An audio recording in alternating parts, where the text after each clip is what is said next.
It was chaotic. I was not in a good place. I felt very fragile. Just life and every aspect of it was up in the air. I didn't know anybody in the area, so life just felt disjointed and quite isolated. But at the same time, I was grateful to move here, so that was at least one positive. Where I wanted company so badly, I ended up with the wrong company, and I just think I let people take advantage.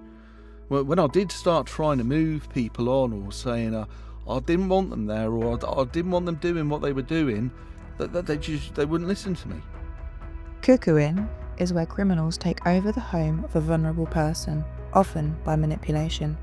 Once criminals take control, they may use the home for illegal activities, like drug dealing or storing stolen goods. It was different people over time than, say, like a big group at any one time, but I think once word had spread around those circles that maybe they could take over a bit, then it went from bad to worse. I think on some level I always felt uncomfortable, because that sort of thing definitely prevents your house from feeling like a home. My temporary accommodation officer did say, have these people got your best interests at heart? Are you happy? Are you comfortable? And I think for me, like a mix of being a bit embarrassed that I didn't have the voice to tell them what I wanted, or that I wanted them to leave. And they're quite clever at feeding you what you want to hear. It starts off as subtle, and then as they get their claws in it just gets harder and harder. Mark's temporary accommodation officer, Teresa, was concerned about cuckooing and tried to step in to support Mark.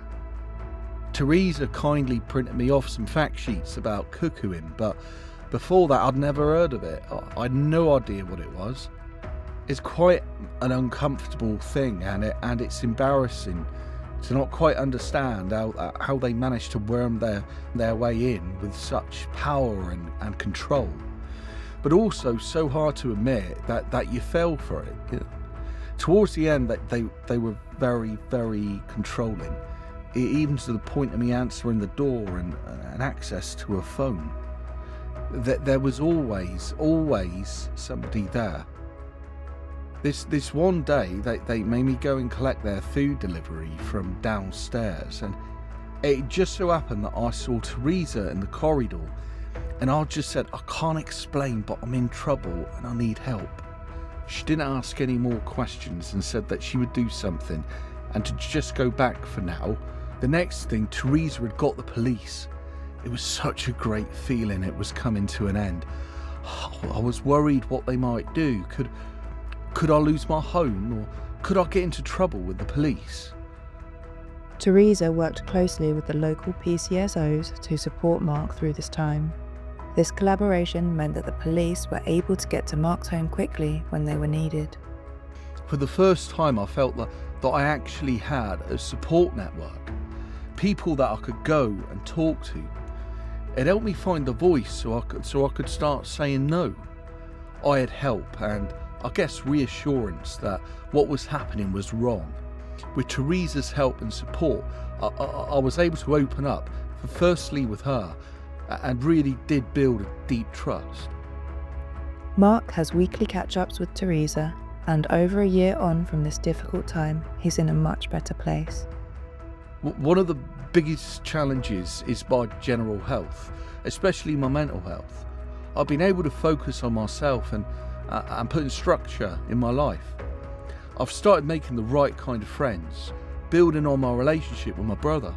So yeah, everything's come on leaps and bounds, a lot different from where I was.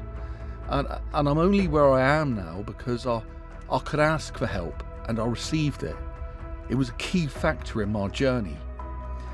It's hard to bring into words just how grateful I am. Teresa stood by me through everything. There was never any judgment. All she ever wanted to do was help.